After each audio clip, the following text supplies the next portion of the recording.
नमस्कार। बुलेटिन में आप सभी का स्वागत है। मैं हूं आपके साथ आशीष प्रमोद गोस्वामी। इस बुलेटिन की शुरुआत हम करेंगे बड़ी खबर के साथ। देखिए, विधानसभा चुनाव में माकपा ने 17 प्रत्याशियों की सूची जारी की है। आपको बता दें कि मार्क्सवादी कम्युनिस्ट पार्टी के प्रत्याशियों की अगर हम बात करें तो दूध से पेमाराम माकपा प्रत्याशी हैं, दाता रामगढ़ से अमराराम माकपा प्रत्याशी, लक्ष्मणगढ़ से विजेंद्र ढाका, सीकर से उस्मान खान, हनुमानगढ़ से रघुवीर वर्मा, भादरा से बलवान पूनिया, नोहर से मंगेश चौधरी, रायसिंह नगर से शिवपतराम मेघवाल, अनूपगढ़ से शोभा सिंह ढिल्लो, डूंगरपुर से गौतम डामोर, तारानगर की अगर बात करें तो यहाँ से निर्मल कुमार प्रजापत, सरदार शहर की अगर बात करें तो यहाँ से छगन लाल चौधरी माकपा प्रत्याशी रहेंगे, सादुलपुर से सुनील पुनिया माकपा प्रत्याशी, झाड़ोल से प्रेम पारगी, लाडनू से भागीरथ यादव, नावा से कानाराम बिजरानिया, डूंगरगढ़ से गिरधारी लाल माहिया। माकपा के कैंडिडेट्स की सूची आई है। नाम हम आपको बता रहे हैं कि कौन कहां से चुनाव लड़ रहा है। तो विधानसभा चुनाव 2023 के मद्देनजर सभी दल अपने अपने कैंडिडेट्स ऐलान कर रहे हैं। आम आदमी पार्टी भी घोषित कर रही है, माकपा घोषित कर रही है, आरएलपी के कैंडिडेट सामने आ रहे हैं, कांग्रेस बीजेपी पर निगाहें सभी की बनी ही हुई हैं।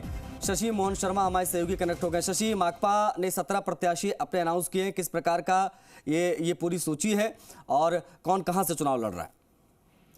देखिए, ये जो माकपा की लिस्ट है इसमें 17 नाम है और इस लिस्ट के साथ सबसे पहली बात तो ये साफ हो गई है कि माकपा और कांग्रेस के जो गठबंधन की बात चल रही थी, जो इंडिया गठबंधन के स्थानीय स्वरूप की बात चल रही थी, वो संभावनाएं खत्म हो गई है। इस लिस्ट में सबसे पहले धोद से पेमाराम का नाम है। पेमाराम यहाँ से पूर्व विधायक रहे हैं।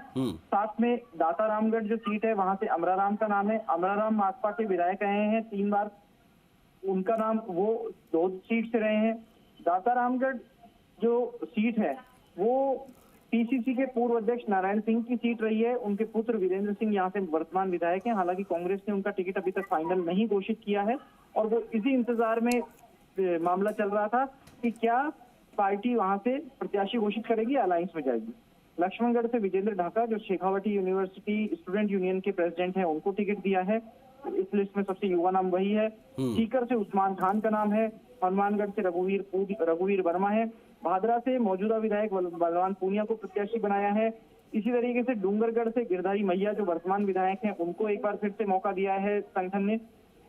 नौहर से मंगेश चौधरी, रायसिंह नगर से शिवपतराम मेघवाल, अनूपगढ़ से शोभा सिंह ढिल्लो, डूंगरपुर से गौतम डामोर, तारानगर से निर्मल कुमार प्रजापत, सरदार शहर से छगनलाल चौधरी, सादुलपुर से सुनील पूनिया, झाड़ोल से प्रेम पारगी, लाडनू से भागीरथ यादव और नावा से कानाराम बिजारनिया को टिकट दिया गया है। और इस लिस्ट में आप ये देखिए कि वागड़ में जहां अब तक माकपा बहुत ज्यादा सक्रियता नहीं दिखाती थी, वहां भी उन्होंने प्रत्याशी उतारे हैं। अपनी उपस्थिति दर्ज कराने की प्रयास है और जो आदिवासी अंचल है उसमें माकपा अपनी प्रभावी उपस्थिति दर्ज कराने की कोशिश करेगी। जी शशि, जो अन्य दल हैं लाइक बसपा आरएलपी का जो गठबंधन है, फिर चाहे हमने कल देखा किस प्रकार से आम आदमी पार्टी ने देर रात अपनी एक सूची जारी की और माकपा की सूची, ये जो पार्टीज हैं, ये जो क्षेत्रीय दल हैं, ये कितना नुकसान तमाम बड़ी पार्टियों को पहुंचा सकते हैं पर्टिकुलर विधानसभा सीटों में, विशेष तौर पर उन सीटों में जिस पर तगड़े प्रोफाइल वाले कैंडिडेट इन पार्टियों से उतरे हैं?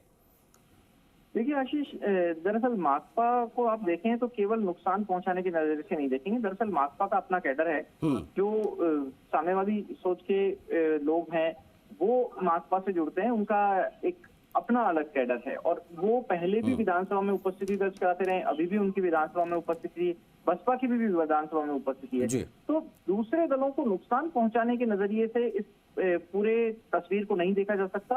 अगर ऐसा होगा तो फिर एक सिंगल पार्टी सिस्टम हो जाएगा, एक दलीय व्यवस्था हो जाएगी, क्योंकि किसी को भी लगेगा कि दूसरे दल नुकसान पहुंचा सकते हैं। तो ये विचारधाराओं की लड़ाई है और इसमें कोई दो राय नहीं है कि एक पार्टी के अलावा कोई भी दूसरी पार्टी खड़ी होगी तो नुकसान बड़े के हिस्से नहीं होगा। जो बड़े दल हैं उनका हिस्सा कम होता जाएगा। किसका कितना हिस्सा कम होता है ये अलग पहलू होते हैं हर चीज के। शुक्रिया आपका शशि, तमाम महत्वपूर्ण जानकारी को साझा करने के लिए।